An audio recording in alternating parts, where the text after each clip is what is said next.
for. There's a lot of people out there that's waiting to be told what to do in terms of their livelihood. Like they waiting to fall into place. Now, I'm not mad at that at all, but it's also an opportunity for everybody out there to go out. There's a lot of jobs that's lost. Hands down, there's jobs that's lost. But at the same time, when it's all over, there's going to be jobs opening up. So there might be opportunity for people out there where you might have elsewise been stuck in a situation where now you have opportunities. So I'm just, for sure there's a lot to complain about. It's a lot worse for others than it is for myself. So, I'm taking it all with a grain of salt, and I mean it with all respect and sensitivity and love to those that's suffering. But, for most of the people out there, this is an opportunity when this is over to, just to try something new with your life, go down a different path, you get yourself together mentally, just period all around, man. It's just a new time. It's about to be a new age, a new era. Right. No, things are definitely going to be different, man, when this thing shakes out and the self-quarantine and all that stuff is over. It's definitely going to be a different world. Definitely. Now, you mentioned the food bank, Paul. How did you get involved with the food bank? I mean, there are a number of charities or organizations that you could have worked with. How did you get with them? I worked with them in the past during Hurricane Harvey time. They do great year round, especially for families and kids in need that are hungry. So they do a great job year round. But in times of tragedy, they right there stepping up to the plate. Right now, this is a time when we all got to kind of stay home. That's how you protect yourself and others. Everybody got to stay home. So there's not too many causes right now that there is. And somebody who always wants to help, Keke as well, he always gives back. We always help. It's like, well, how can we help? Where can we help? And this was something my boy Alex Bregman from the Astros, he came with. It was a plan. He hit me up and said, hey, man, I want to raise some money for the food bank. Let's raise $1 million right quick. Now, every dollar donated, it provides 3 meals. So, you text Feed Hugh, FEEDHOU. You text that to 41444. A link come to your phone. You can donate any amount. Click other. You can donate those $5. And if you donate $5, 5 times, that's 15 meals right there you provided. So, no amount is too small. That's 5 times 15. 5 times 3 is 15. That's 15 meals. Elsewise, they wouldn't have had it. They really do help, and it's a great cause right now, especially because, this is a time where there's a lot of kids at school, and a lot of kids that normally would have been in school eating, whether breakfast or lunch, now they stuck at home. They had them opportunities. My mama was a teacher for 20 plus years. That's how I got my food, was eating breakfast or lunch at school. You know what I'm saying? And I've been on the receiving end of the help. I also, and now I'm blessed to be on the giving end. So we're just trying to raise however much money we can, whatever we can do, just to try to contribute to the whole situation. You know what I'm saying? However we can. And it's been great. Shout out to the Houston Food Bank and all the food banks out there. No, that's good stuff, man. That's good stuff. Definitely. I understand you guys are big sports fans. What do you think, Lil Keke? What do you think about what Bill O'Brien did with DeAndre Hopkins, man? I mean, that for me, that was a dummy move, man. Hey, man, listen, man. As the season get close, it's gonna get worse.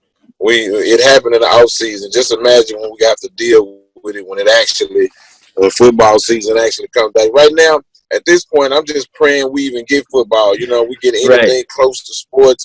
So but that move right there, that just that's some typical move that he we'll make it down here from a GM standpoint. But we'll see how everything turns out. Hopefully, we just get football back.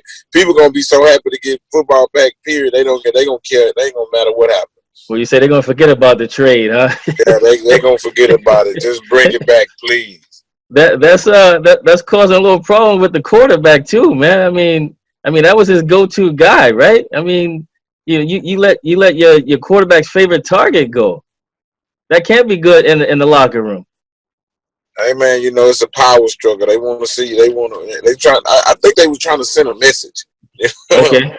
They were trying to send a message, man, on not letting the prisoners run the yard, man. That's what they said. So I guess they was trying to send a message right there.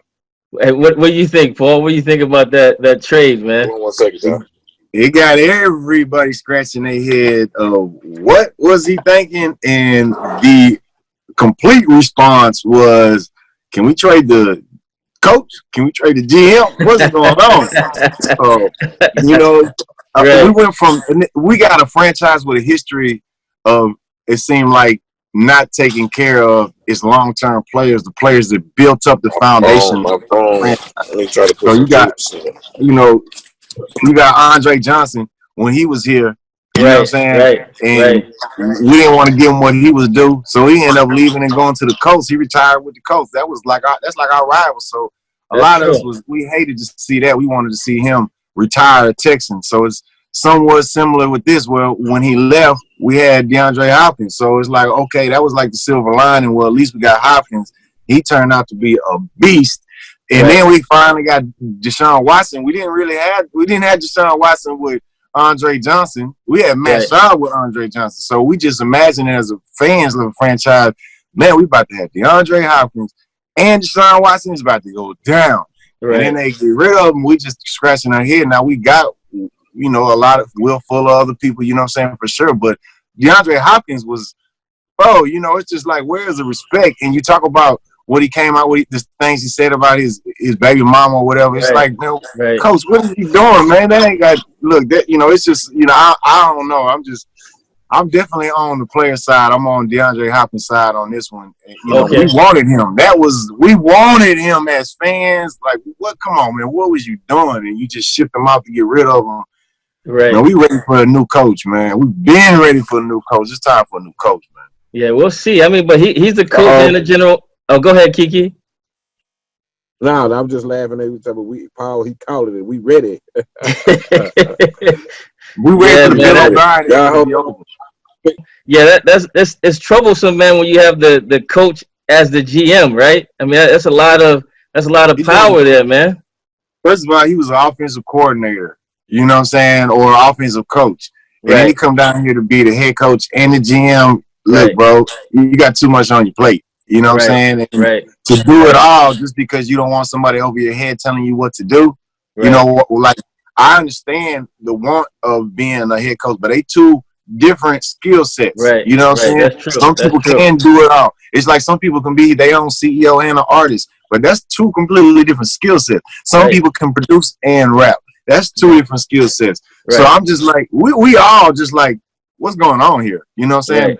You know, we trying to actually win, do something? Because are we going to do that with Bill O'Brien? What's the case? What's the point of him being here? What's the point of him being our general manager? We need a general manager, and we need a new head coach. We don't need the same. Bill O'Brien era needs to be over.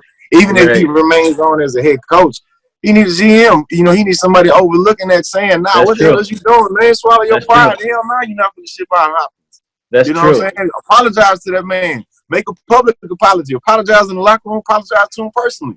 Do what you got to do. Swallow that pride. Like, that's an ego thing to me. You know what I'm saying? Right. No, I agree. Recline lights on, coming down. 25-8, I got money on my mind. No matter how you do it, haters still gon' talk down. Riding with the red line, I'ma climb.